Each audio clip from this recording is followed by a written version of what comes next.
Dear students, आज के इस लेक्चर में हम 12वीं क्लास का गणित का 7वां अध्याय समाकलन की प्रश्नावली 7.5 के बारे में बेसिक जानकारी हासिल करेंगे तथा प्रश्नावली 7.5 के उदाहरण हल करेंगे।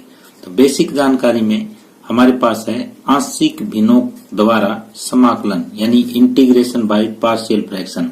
तो हम यहाँ इस प्रश्नावली में ये सीखेंगे कि पार्शियल फ्रैक्शन के द्वारा इंटीग्रेशन किस तरीके से हम करेंगे।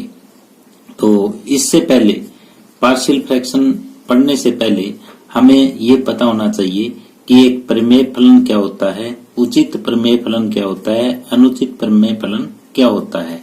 तो जो प्रमेय फलन है उसको हम इंटीग्रेशन बाय पार्शियल फ्रैक्शन यानी उस प्रमेय फलन को आंशिक भिन्नों में हम बदलेंगे और आंशिक भिन्नों में बदल करके फिर समाकलन करेंगे।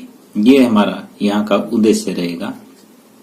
तो डियर स्टूडेंट्स, यदि आपको ये वीडियो पसंद आए तो प्लीज इसे अपने दोस्तों के साथ शेयर कीजिए, लाइक कीजिए। यदि आप इस चैनल पे नए हैं या आपने अभी तक इस चैनल को सब्सक्राइब नहीं किया है तो प्लीज इस चैनल को सब्सक्राइब कर लें और बेल वाला आइकॉन भी साथ में दबा लें ताकि आने वाले वीडियोस के नोटिफिकेशन भी आप तक पहुंचते रहें। तो अब हम डिस्कस करते हैं कि प्रमेय फलन क्या होता है, उचित प्रमेय फलन क्या होता है और अनुचित प्रमेय फलन क्या होता है। तो हम ये जानते हैं कि कोई भी प्रमेय फलन जो है P/Q दो पदों के अनुपात में परिभाषित किया जाता है। ये हम कक्षा 9वीं में से पढ़ते आ रहे हैं और यहाँ पे क्या नहीं होना चाहिए, जो नीचे वाला पार्ट है वो 0 नहीं होना चाहिए। यानी प्रमेय फलन क्या हुआ, प्रमेय फलन जो है Px/Qx के रूप में लिखा जाता है। ये Px और Qx का अनुपात होता है जहां Qx जो वो 0 नहीं होता। अब यदि Px की घात Qx से छोटी है यानी ऊपर की घात छोटी है, नीचे की घात बड़ी है, तो ये जो प्रमेय फलन है ये उचित प्रमेय फलन कहलाता है। तो मैंने आपको यहाँ पे लिखवा दिया है कि यदि Px की घात Qx से कम हो तो प्रमेय फलन है वो उचित प्रमेय फलन कहलाएगा। यदि Px की घात Qx से बड़ी है तो वो अनुचित प्रमेय फलन कहलाएगा और इसको विषम प्रमेय फलन भी कहा जाता है। यदि Px की घात Qx से अधिक हो तो प्रमेय फलन है वो अनुचित प्रमेय फलन कहलाएगा और इसको विषम प्रमेय फलन भी कहा जाता है।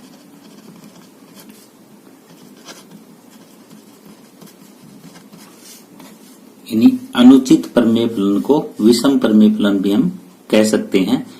अब यदि हमें क्वेश्चन में कहीं अनुचित प्रमेय फलन यानी ऊपर की घात बड़ी और नीचे की घात छोटी दे रखी है तो लंबी भाग विधि से हम इसे उचित प्रमेय फलन के रूप में लिखेंगे। जैसे मान लिया मैं एक छोटा सा जर्नल एग्जाम्पल देता हूं। जैसे ऊपर की संख्या हमारे पास बड़ी है और नीचे की संख्या छोटी है, तो हम क्या करेंगे, ये मैंने फलन नहीं लिया, मैंने जर्नल आपको समझाने के लिए लिया है। जैसे 3 तिये 9 शेष 1 बचेगा, तो 10/3 को हम ये लिख सकते हैं कि 3 प्लस जो शेष फल है वो ऊपर और ये नीचे, जैसे छोटी क्लासों में हम लिखते थे। तो पहले 10/3 यहाँ पे देखते थे तो ये एक अनुचित भिन्न थी। तो अब इसको हमने 3 प्लस ये 1/3 इसको 1/3 उचित भिन्न में चेंज कर लिया। तो यहाँ पे इसी तरह से या जो Px/Qx है वो अनुचित प्रमेय फलन हमारे पास था। तो अनुचित प्रमेय फलन को उचित प्रमेय फलन में बदलने के लिए Px को Qx से भाग दे देंगे तो एक तो x में फलन आ जाएगा और ये P1x/Qx, यहाँ P1x की जो घात है Qx से छोटी है। तो अब आगे इन चीजों का हम यूज एग्जाम्पल्स में करेंगे। एग्जाम्पल्स से पहले किसी भी भिन्न को आंशिक भिन्न में कैसे बदलना है ये चीज मैं आपके साथ डिस्कस कर रहा हूं। अब आगे मैं आपके साथ ये डिस्कस करना चाह रहा हूं कि किसी भी प्रमेय फलन को आंशिक भिन्न में किस तरह से बदलते हैं। तो इस एक्सरसाइज का चाहे कोई भी क्वेश्चन है सबसे पहले हमें आंशिक भिन्न में बदलना आना चाहिए। तो ये 5 तरह के क्वेश्चन हमारे पास हो सकते हैं और 500 टाइप में आपके साथ ये डिस्कस करना हूं कि किसी भी फलन को यानी कोई भी जो प्रमेय फलन हमें दे रखा है उसको आंशिक भिन्न में किस तरह से बदलते हैं। आंशिक भिन्न मतलब अलग अलग भिन्नों में से तोड़ना। जैसे पहली टाइप है px प्लस क्यू बटे x माइनस ए इंटू एक्स माइनस बी। यहाँ पे a और b बराबर नहीं है, यानी ये दोनों के दोनों अलग अलग ब्रैकेट है। यहाँ पे भी ax प्लस b यानी रेखिक बहुपद है, यहाँ पे भी रेखिक बहुपद है, यहाँ पे भी रेखिक बहुपद है। तो इस टाइप का यदि प्रमेय फलन आ जाए हमारे पास तो उसकी आंशिक भिन्न हम इस तरीके से बनाते हैं कि a बटे ये पहला बहुपद प्लस b बटे दूसरा बहुपद x माइनस b।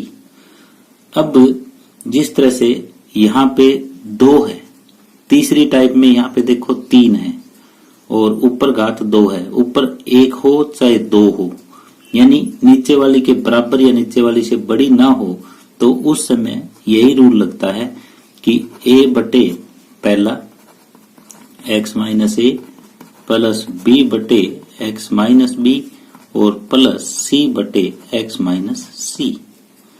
यानी यहाँ मैंने सारी की सारी जो टाइप ली है वो उचित भिन्नों की ली है, अनुचित भिन्न की नहीं ली है। ये भी कह सकते हो कि उचित फलन मैंने यहाँ पे लिए हैं, अनुचित फलन नहीं लिए। यदि कोई अनुचित फलन है तो पहले हम उसको उचित फलन में बना लेंगे और उसके बाद ये रूल लगाएंगे। ये आगे आप क्वेश्चंस के अंदर डिस्कस करेंगे।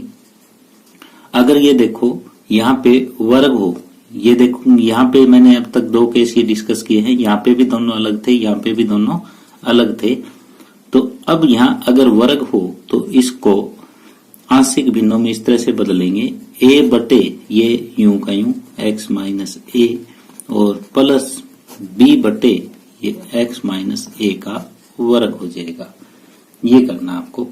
वर्ग है तो पहले 1 पावर फिर 2, यदि यहाँ 3 होता तो पहले 1 पावर फिर 2 पावर प्लस में c बटे 3 पावर हो जाती।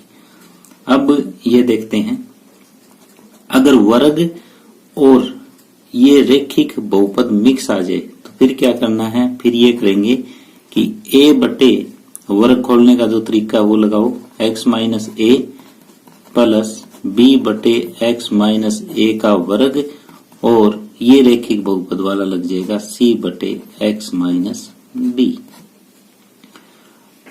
तो ये आपको अच्छी तरह से क्लियर हो गया होगा। वर्ग खोलने के लिए हमने वर्ग वाला लगाया और रेखिक खोलने के लिए प्लस में c बटे ये हो जाएगा। अब नेक्स्ट टाइप है 5वीं। इस टाइप का भी हो सकता है कि एक तो रेखिक आ जाए और एक ऐसा द्विघात बहुपद आ जाए जिसके और गुणनखंड ना किए जा सकते हो, तो उसको किस तरह से हम आंशिक भिन्नों में बदलेंगे।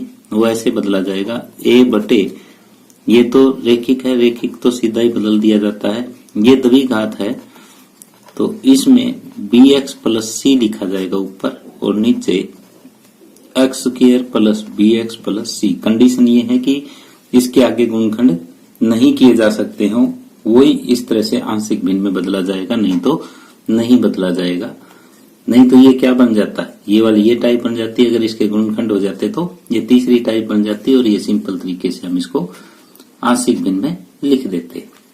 तो यहाँ तक मैंने आपके साथ ये डिस्कस किया है कि किसी भी प्रमेय फलन को आंशिक भिन्न में किस तरह से बदलते हैं।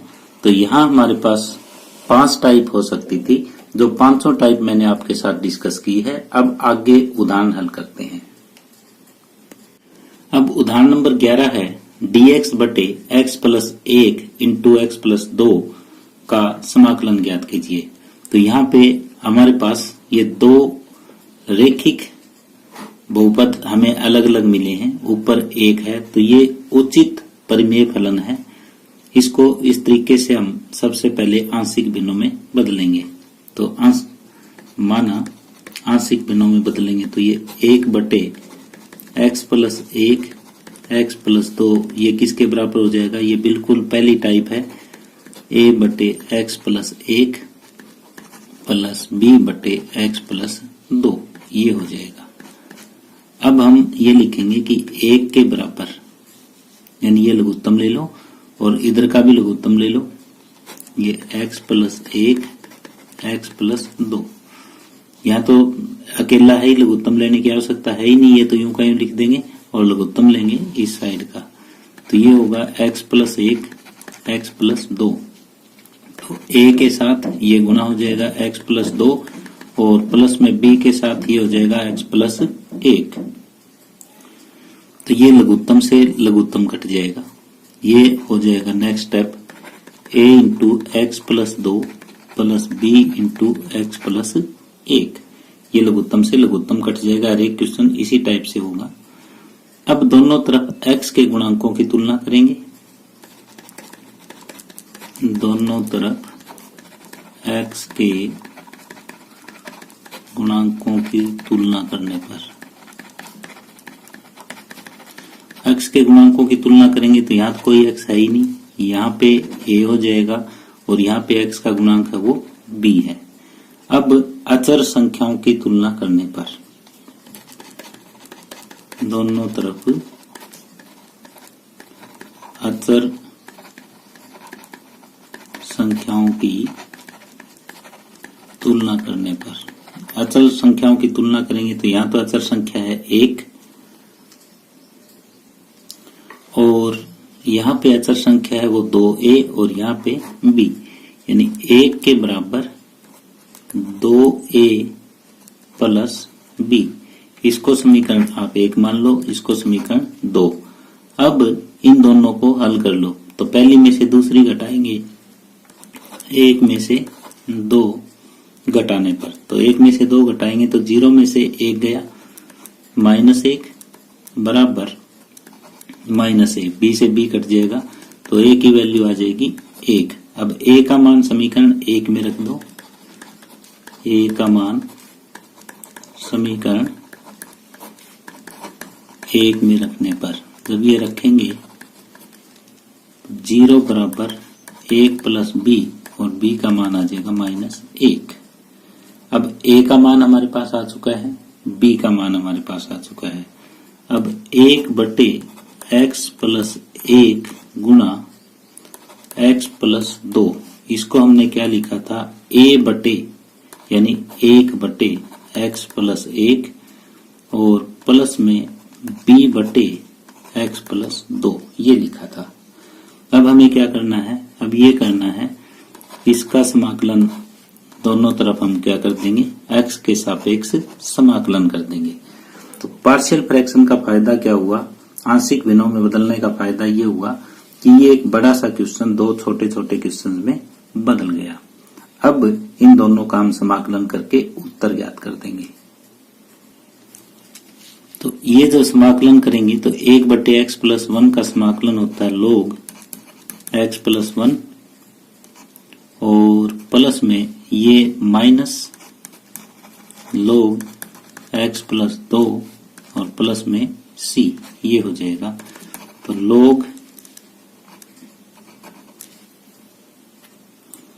ये हुआ x प्लस 1 और माइनस log x प्लस 2 और प्लस में c। इसको ऐसे भी लिखा जा सकता है log m minus log n बराबर log m बटे n। तो log ये m था और ये n है और प्लस में c, ये उत्तर आ जाएगा। यानी सबसे पहले हमने एक प्रमेय फलन को आंशिक भिन्नों में हमने बदला और आंशिक भिन्नों में बदलने के बाद उसका समाकलन कर दिया। तो ये इस तरह से उदाहरण नंबर 11 कंप्लीट हुआ।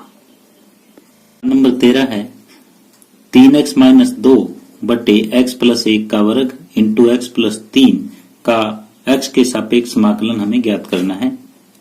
तो ये देखो यहाँ पे वर्ग वाला है, तो वर्ग वाला है तो इसको आंशिक भिन्नों में हम बदलने के लिए a बटे एक्स प्लस 1 प्लस b बटे एक्स प्लस 1 का स्क्वायर लिखेंगे। तो यहाँ माना 3x माइनस 2 बटे एक्स प्लस 1 का वर्ग इंटू एक्स प्लस 3, इसको ऐसे लिख सकते हैं a बटे एक्स प्लस 1, ये इकट्ठा वर्ग है तो b बटे x प्लस 1 का वर्ग, और प्लस में ये अकेला रेखिक बहुपद है तो इसको c बटे x प्लस 3 ऐसे लिखेंगे। अब 3x माइनस 2 बटे x प्लस 1 का वर्ग और x प्लस 3 इसको लघुत्तम लेके ऐसे लिखेंगे कि x प्लस 1 का वर्ग इंटू x प्लस 3, क्योंकि लघुत्तम में जो सबसे बड़ी पावर है वो आती है, तो यहाँ x प्लस 1 की सबसे बड़ी पावर 2 है, x प्लस 3 की 1 है, तो यहाँ a के साथ आ जाएगा x प्लस 1 और साथ में x प्लस 3 भी आएगा। b के साथ अकेला आ जाएगा x प्लस 3 और c के साथ ये आ जाएगा, इसको इससे भाग दे देंगे तो x प्लस 1 का वर्ग आएगा। लघुत्तम से लघुत्तम कट जाएगा, यहाँ हमारे पास बच जाएगा 3x माइनस 2 बराबर a गुणा में इसके गुणा कर लो x square plus 4x plus 3, b के साथ आ जाएगा x प्लस 3 और c के साथ आ जाएगा x प्लस 1 का स्क्वायर खोल दो x square plus 2x plus 1। अब यहाँ पे x स्क्वायर भी है, x भी है, अचर संख्या भी है, तो इनकी हम तुलना करेंगे। दोनों तरफ x स्क्वायर x के गुणांक तथा अचर संख्याओं की तुलना करने पर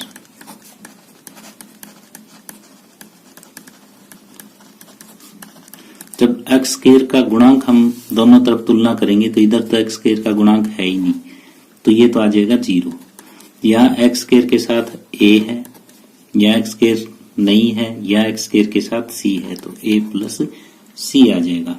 ये समीकरण 1 बनी। अब x का गुणांक की तुलना करेंगे तो इधर x का गुणांक है वो 3 है, यहाँ x का गुणांक 4a है, यहाँ x का गुणांक b है और यहाँ x का गुणांक 2c है।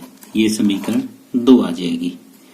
अब अचर संख्याओं की हम यहाँ पे तुलना करेंगे, तो अचर संख्या इधर तो -2 है बराबर यहाँ पे अचर संख्या है वो 3a है, यहाँ पे अचर संख्या 3b है और यहाँ पे अचर संख्या है वो c है। अब हमारा उद्देश्य इन तीनों इक्वेशंस को सोल्व करना है और a b c का मान हमें ज्ञात करना है। तो यहाँ a प्लस c है तो a का मान यहाँ से माइनस c आ जाएगा, जो यहाँ पे भी रखा जा सकता है और यहाँ पे भी रखा जा सकता है। तो a बराबर यहाँ से माइनस c आ जाएगा, वो यहाँ रखोगे तो 3 बराबर ये -4c हो जाएगा प्लस b और प्लस में 2c, यानी 3 के बराबर आ जाएगा b माइनस 2c। इसको समीकरण आप 4 दे दो। अब a का मान -c यहाँ रखोगे तो ये आ जाएगा -2 बराबर -3c प्लस 3b और प्लस में c, यानी -2 के बराबर 3b माइनस 2c ये रह जाएगा। इसको समीकरण 5, 4 और 5 को b और c के लिए सोल्व कर लो। तो 4 में से 5 घटा दो तो 2c से 2c कट जाएगा, तो 4 माइनस 5 हम करेंगे तो ये 3 में से -2 जाएगा तो प्लस का 5 बराबर ये b है, b में से 3b जाएगा तो -2b रह जाएगा। 2c में से 2c कट जाएगा, ये घटेगा तो 0, यानी b की वैल्यू आ जाएगी हमारे पास -5/2। अब b का मान कहाँ रख देंगे? b का मान समीकरण 4 में रख दो, चाहे समीकरण 5 में रख दो। मैं 4 में रख देता हूं। b का मान समीकरण 4 में रखने पर 4 में जब b का मान रख दोगे आप तो 3 बराबर -5/2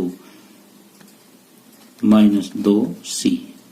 तो ये इधर ले आओ, 2c बराबर -5/2 -3 यानी 2c बराबर -5 और 6 -11/2 और c की वैल्यू आ जाएगी -11/4। अब c का मान आ गया और तो ये समीकरण 1 में रख दो। c का मान समीकरण 1 में रखने पर, जब ये 1 में रखेंगे समीकरण c का मान समीकरण 1 में रखोगे तो a बराबर -c है तो a का मान आ जाएगा 11/4। तो यहाँ पे हमने क्या किया, यहाँ पे एक तो b का मान ज्ञात कर लिया, a का मान ज्ञात कर लिया और c का ज्ञात कर लिया। आपके पास ये 3 समीकरण थी और 3 ही वेरिएबल थे a b c, तो 3 समीकरणों से 3 वेरिएबल ज्ञात किए जा सकते हैं। मैंने इस तरीके से ये ज्ञात किए हैं, आप चाहो तो किसी अन्य तरीके से भी a b c के मान ज्ञात कर सकते हैं।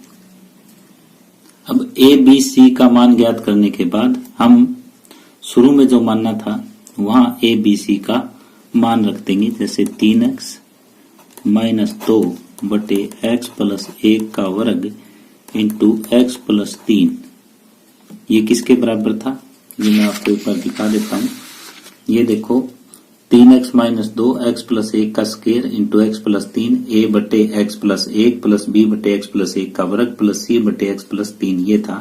तो यहाँ पे हम a b और c के मान रख रहे हैं, तो a b c के मान यहाँ रखेंगे तो ये हो जाएगा a का मान हमारे पास है 11/4 इंटू में ये हो जाएगा 1/x प्लस 1। b का मान है वो है -5/2, तो -5/2 इंटू 1/x प्लस 1 का वर्ग हो जाएगा और c का मान है वो -11/4, ये हो जाएगा 1/x प्लस 3। अब देखो इसका हमें समाकलन करना है तो इधर भी हम समाकलन कर देंगे, यहाँ पे भी समाकलन कर देंगे और यहाँ पे भी समाकलन कर देंगे। तो ये हो जाएगा 11/4 log x प्लस 1 और ये -5/2, ये पहले पावर ऊपर आ जाएगी x प्लस 1 की पावर -2 और इसका dx -11/4 और ये हो जाएगा log x प्लस 3 और प्लस में c। तो ये 11/4 log x प्लस 1 है, ये -11/4 log x प्लस 3 है। तो इसको ऐसे लिखा जा सकता है 11/4 log x प्लस 1 बटे x plus 3। log m minus log n बराबर log m बटे n होता है, -5/2। इसका जब समाकलन आप करोगे तो x प्लस 1 इसकी पावर 1 बढ़ जाएगी और इसी से ये डिवाइड हो जाएगा प्लस में c। और अब इसको थोड़ा आगे सोल्व करते हैं, 11/4 log x प्लस 1 बटे x प्लस 3 माइनस प्लस 5/2 और ये x प्लस 1 की पावर -1 है तो इसको नीचे भेज दो, x प्लस 1 हो जाएगा और प्लस में c, ये उत्तर। तो यहाँ एक बार मैं इसको रिपीट कर देता हूँ, क्वेश्चन को हमने किया क्या है। जैसे सबसे पहले ये हमें एक प्रमेय फलन दिया हुआ था, प्रमेय फलन को आंशिक भिन्नों के रूप में हमने लिखा, दोनों तरफ का लघुत्तम लिया, लघुत्तम से लघुत्तम कट जाएगा। ऊपर 3x - 2 बराबर ये ऊपर की हमने गुणा करके लिख दी, फिर दोनों तरफ x² x तथा अचर संख्याओं की हमने तुलना की है, तो हमारे पास 3 इक्वेशन आ जाएगी, 3 ही वेरिएबल है। तो इस तरह से हम a b और c का मान ज्ञात कर लेंगे। a b c का मान जो शुरुआत में हमने आंशिक भिन्नों में बदले थे दी गई प्रमेय फलन को, तो वहां एबीसी का मान रख के और ये समाकलन के 3 छोटे छोटे क्वेश्चन बन जाएंगे और इनको हम सोल्व कर देंगे तो हमारे पास ये उत्तर आ जाएगा। इस तरह से उदाहरण नंबर 13 कंप्लीट हुआ। उदाहरण नंबर 14 है x² बटे x² plus 1 into x² plus 4 का x के सापेक्ष समाकलन ज्ञात कीजिए। तो यहाँ पे हम देखते हैं कि यहाँ x² है, यहाँ x² है, यहाँ x² है, तो केवल पार्शियल फ्रैक्शन के लिए हम इस एक्स स्क्वायर को y मानेंगे और समाकलन वाले भाग को करने से पहले वापस पुट कर देंगे। केवल यहाँ जब ऊपर नीचे ये एक्स स्क्वायर वाला ही पार्ट हो तब ऐसा करना है। ये स्पेशल टाइप का क्वेश्चन है, नहीं तो हम क्या करते हैं, यदि एक्स स्क्वायर को t मानते तो 2x dx है वो dt में जाना चाहिए था। तो ये लिखोगे कि केवल आंशिक भिन्नों के लिए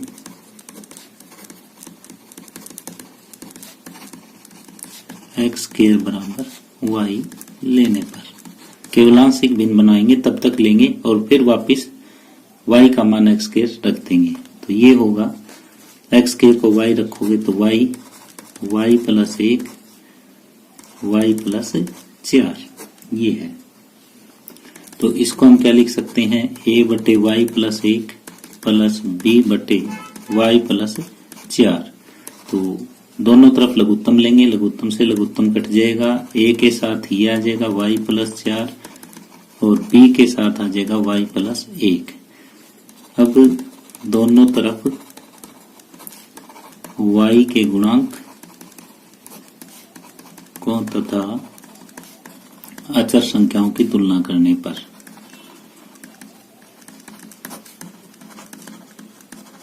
यानी कांस्टेंट की तुलना कर दो और एक्स वाई के कोफिशिएंट की करो। यहाँ जब y के गुणांकों की तुलना करेंगे तो 1 है, यहाँ पे a है और यहाँ पे b है। और जब अचर संख्याओं की तुलना करेंगे तो यहाँ 0 है, यहाँ 4a है, यहाँ पे अचर संख्या है वो b है। ये समीकरण 1, ये समीकरण 2। समीकरण 1 और 2 को a तथा b के लिए हल करना है। तो समीकरण 1 में से 2 हम घटा देंगे तो ये 1 में से 0 जाएगा 1 और ये -3 है, ये 0 हो जाएगा। तो a की वैल्यू आ जाएगी -1/3। अब a का मान यहाँ रख दो समीकरण 2 में, a का मान समीकरण 2 में रखने पर जब ये रखेंगे हम तो ये आ जाएगा 0 बराबर -4/3 प्लस b, यानी b की वैल्यू आ जाएगी 4/3। तो a का मान आ चुका है और b का मान आ चुका है। ये केवल हमें पार्शियल फ्रैक्शन के लिए करना था, यानी केवल आंशिक भिन्नों के लिए करना था। ये मान हम वापस रख देते हैं कि ये था y बटे y प्लस 1 और y प्लस 4 बराबर a, यानी -1/3 इंटू 1/y प्लस 1 और प्लस में 4/3 1/y प्लस 4 ये आ गया। अब केवल आंशिक भिन्नों के लिए हमने x square is equal to y लिखा था, तो y को वापिस x स्क्वायर लिख दो तो ये हो जाएगा x square plus 1 x square plus 4 बराबर -1/3 1/x स्क्वायर प्लस 1 और प्लस 4/3 1/x स्क्वायर प्लस 4। अब दोनों तरफ हमें समाकलन करना है, x के सापेक्ष करना है, तो दोनों तरफ हमने x के सापेक्ष समाकलन कर दिया। तो ये x square plus a square, तो 1/3 1/a tan इनवर्स x, तो a की जगह 1 है, tangent inverse x plus 4/3 1/a है वो 2 का वर्ग 4 होता है, टेंजेंट इनवर्स x/a प्लस में c। तो ये उत्तर आ जाएगा। इसको काट दो, 2 एकम 2 2 दूनी 4 और इसको सोल्व करके लिखेंगे 1/3 tangent inverse x plus 2/3 tangent inverse x/2 plus c, ये उत्तर आ जाएगा। तो इस टाइप के क्वेश्चन को कैसे करना है, जब ऊपर भी एक्स स्क्वायर हो, नीचे भी एक्स स्क्वायर हो और कोई एक्स का पार्ट यहाँ पे ना हो, यानी ये बीच में एक्स वाला पार्ट ना है, न ऊपर है न नीचे है, एक्स स्क्वायर का पार्ट ऊपर है, एक्स स्क्वायर का नीचे है, तो केवल आंशिक भिन्नों के लिए X square is equal to Y ले लेंगे और फिर ये आंशिक भिन्न बना करके वापिस y का मान जो है वो x स्क्वायर लिख के और ये 2 समाकलन के क्वेश्चन बनेंगे। इन दोनों समाकलन के क्वेश्चंस को हम सोल्व कर देंगे तो हमारे पास उत्तर आ जाएगा। इस तरह से उदाहरण नंबर 14 कंप्लीट हुआ। अब उदाहरण नंबर 15 है 3 sin phi minus 2 into cos phi बटे 5 minus cos square phi minus 4 sine phi D phi का समाकलन ज्ञात कीजिए। तो यहाँ देखो अंदर साइन है बाहर कोस है, लेकिन यहाँ कोस स्क्वायर है। तो सबसे पहले हम साइन फाई को टी पुट करना चाहते हैं तो कोस स्क्वायर फाई को भी आप साइन में चेंज करो। कोस स्क्वायर फाई होता है 1 माइनस साइन स्क्वायर फाई, और फिर इसको हम सोल्व करेंगे तो minus minus plus sine square phi minus 4 sine phi और प्लस 4। अब देखो यहाँ अकेला कोस फाई बचा है, बाकी सारा फंक्शन जो है वो साइन फाई में है। तो अब साइन फाई को यहाँ पे y मान लेते हैं। माना साइन फाई बराबर y, तो कोस फाई डी फाई के बराबर डी वाई हो जाएगा। तो ये 3y माइनस 2 बटे Y square minus 4y plus 4 into D Y ये रह जाएगा। तो इसके गुणनखंड अगर हम बनाएंगे तो 3y minus 2 into D Y बटे ये y माइनस 2 का वर्ग हो जाएगा। तो अब इसको आंशिक भिन्नों में बदलेंगे और सोल्व कर देंगे। अब माना आंशिक भिन्नों में बदलने के लिए 3y माइनस 2 बटे y माइनस 2 का वर्ग है वो a बटे y माइनस 2, ये इकट्ठा वर्ग हो तो b बटे y माइनस 2 का वर्ग ये हो जाएगा। अब 3y माइनस 2 बटे y माइनस 2 का वर्ग ये लघुत्तम ले लो, या y माइनस 2 हो जाएगा, y का वर्ग ही हो जाएगा लघुत्तम।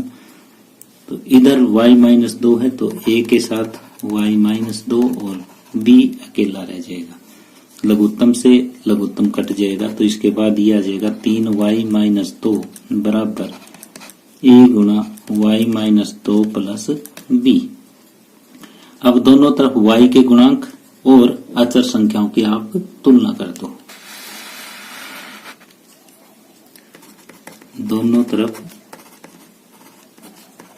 y के गुणांकों तथा अचर संख्याओं की तुलना करने पर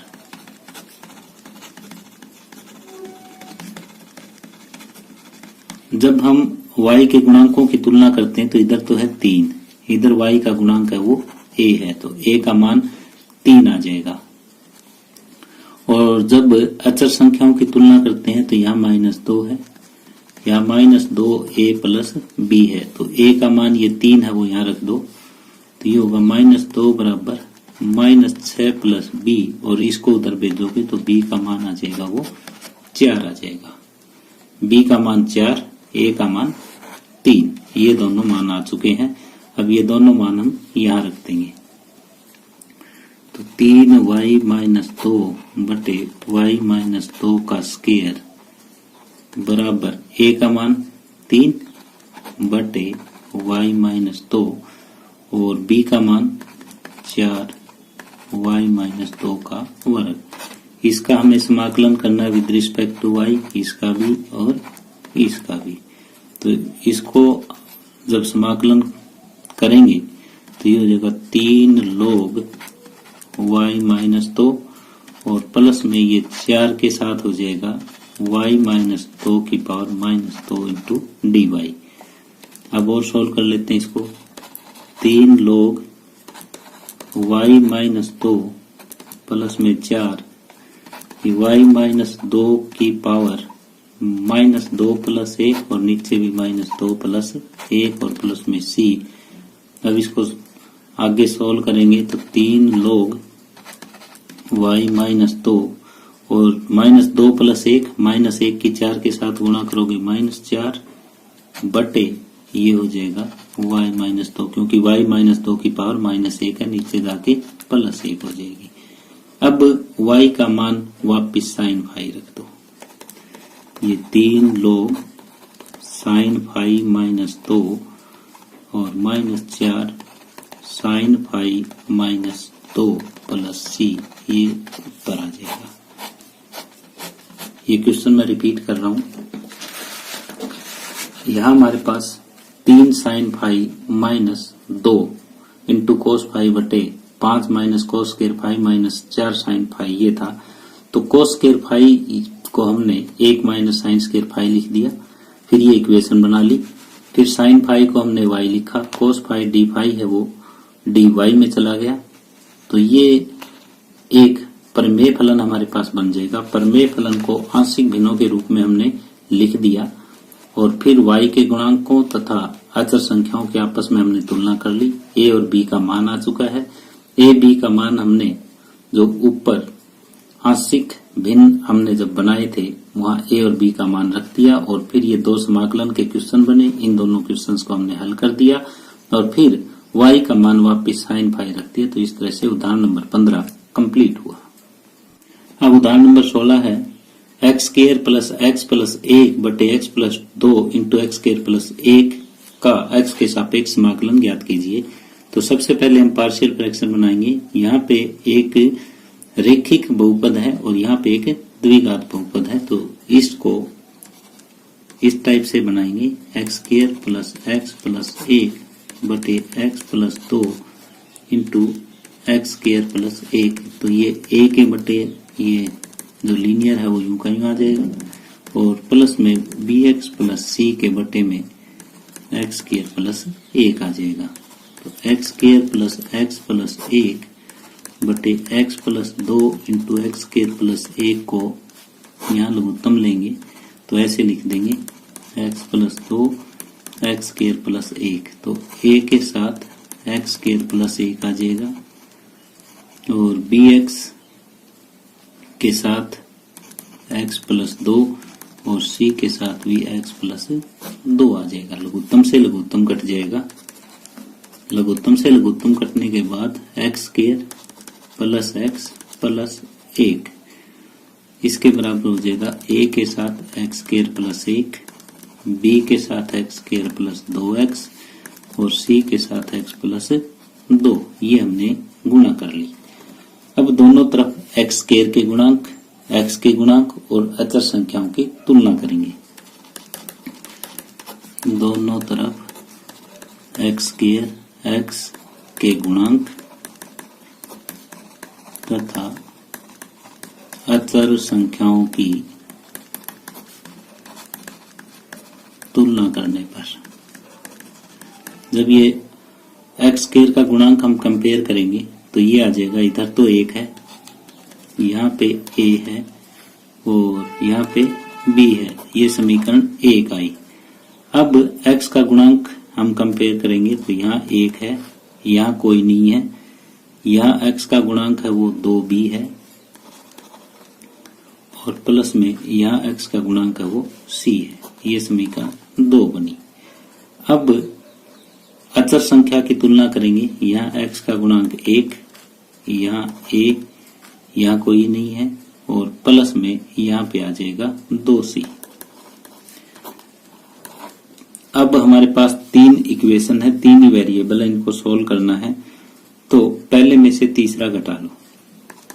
पहले में से तीसरा हम घटा लेते हैं। तो 1 में से 1 गई 0, a में से a गया 0 और b माइनस 2c आ जाएगा। b माइनस 2c बराबर 0 और यहाँ पे क्या है, दूसरा समीकरण इसके नीचे लिख लो, 2b प्लस c बराबर 1। 2b प्लस c बराबर 1। ये समीकरण थी हमारी 4 और ये वापस कितनी थी, 2। अब 4 को 2 से गुणा कर लेंगे और समीकरण 2 घटा देंगे। समीकरण ये 4 को 2 से गुणा करके 2 घटाने पर जब हम ये घटाएंगे तो उस समय ये हो जाएगा, इसको 2 से गुणा करना है फिर ये घटाना है। तो -1 बराबर इसको 2 से गुणा करके ये घटाओगे तो 0 और ये -4c माइनस c -5c। तो c की वैल्यू आ जाएगी 1/5। अब c का मान समीकरण 4 में रख दो। सी का मान समीकरण 4 में रखने पर, सी का मान अगर हम समीकरण 4 में रखते हैं तो ये हो जाएगा b माइनस 2 गुणा 1/5 बराबर 0। तो b की वैल्यू आ जाएगी 2/5। ये b का मान आया, ये c का आया। अब b का मान समीकरण 1 में रख दो, 1 आ जाएगा। चाहे c का मान समीकरण 3 में रख दो, a का मान आ जाएगा। b का मान समीकरण 1 में रखने पर, जब 1 में हम रखेंगे तो 1 के बराबर a प्लस 2/5 यानी a के बराबर 1 माइनस 2/5 और ये हो जाएगा 3/5। तो ये a का मान है। a का मान 3/5, b का 2/5 और c का 1/5। ये तीनों मान आ चुके हैं हमारे पास। अब a b c के मान हम ऊपर रख देंगे तो ये होगा x² प्लस x प्लस 1 बटे x प्लस 2 गुणा x² प्लस 1। ये हो जाएगा a की वैल्यू 3/5 गुणा 1/x प्लस 2 और प्लस में bx की वैल्यू bx यानी 2/5 है b की वैल्यू, और यहाँ पे आ जाएगा x बटे x प्लस x² प्लस 1 ये b की वैल्यू, और प्लस में c की वैल्यू। c की वैल्यू है हमारे पास कितनी, 1/5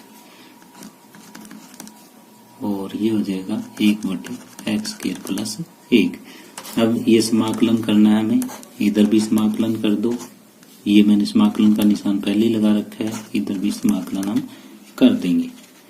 तो अब ये 3 समाकलन के क्वेश्चन हमारे पास बन जाएंगे, इनको हमें सोल्व करना है। तो ये हो जाएगा 3/5 log x प्लस 2 और ये 2 को अंदर भेज दो, ये बाहर रह जाएगा 1/5 2x बटे x² प्लस 1 इंटू dx और प्लस ये 1/5 x² plus 1 tangent inverse x बटे 1 प्लस में c। तो ये नीचे का डेरिवेटिव ऊपर मल्टीप्लाई है तो नीचे वाले का log हो जाएगा 3/5 log x प्लस 2 और प्लस में 1/5 log ये हो जाएगा x² प्लस 1 क्योंकि नीचे का अवकलज ऊपर है, और प्लस में 1/5 टेंजेंट इनवर्स x प्लस में c ये आ जाएगा उत्तर। तो इस क्वेश्चन को हमने कैसे किया देखो, ये हमें दे रखा था x² प्लस x प्लस 1 बटे x plus 2 into x² plus 1। तो यहाँ पे ये ऐसी द्विघात बहुपद हमें दे रखी थी जिसके और गुणनखंड नहीं बन सकते थे, तो ये bx प्लस c बटे x² प्लस 1 लिखना पड़ेगा हमें, और a के बराबर ये लीनियर। अब दोनों तरफ हमने लघुत्तम लिया, लघुत्तम लेने के बाद लघुत्तम से लघुत्तम कट जाएगा, ये a b और c ये आ जाएगा x², x और अचर संख्याओं की हम तुलना करेंगे। 3 इक्वेशन आ जाएगी a b c में, तीनों इक्वेशंस को हम सोल्व कर लेंगे। हमारे पास a का मान आ जाएगा, b का आ जाएगा और c का आ जाएगा। ये तीनों के तीनों मान शुरू में जब हमने ये पार्शियल फ्रैक्शन लिखे थे वहां भर देंगे a b c का मान, और ये 3 हमारे पास पार्ट बन जाएंगे। इन तीनों का समाकलन हम अलग अलग कर देंगे। तो इस तरह से उदाहरण नंबर 16 कंप्लीट हुआ। डियर स्टूडेंट्स, इसी के साथ ही हम आज का ये लेक्चर यहीं समाप्त कर रहे हैं। यदि आपको ये वीडियो पसंद आई हो तो प्लीज इसे शेयर करें, लाइक करें। यदि आप इस चैनल पे नए हैं या आपने अभी तक इस चैनल को सब्सक्राइब नहीं किया है तो प्लीज इस चैनल को सब्सक्राइब कर लें। धन्यवाद।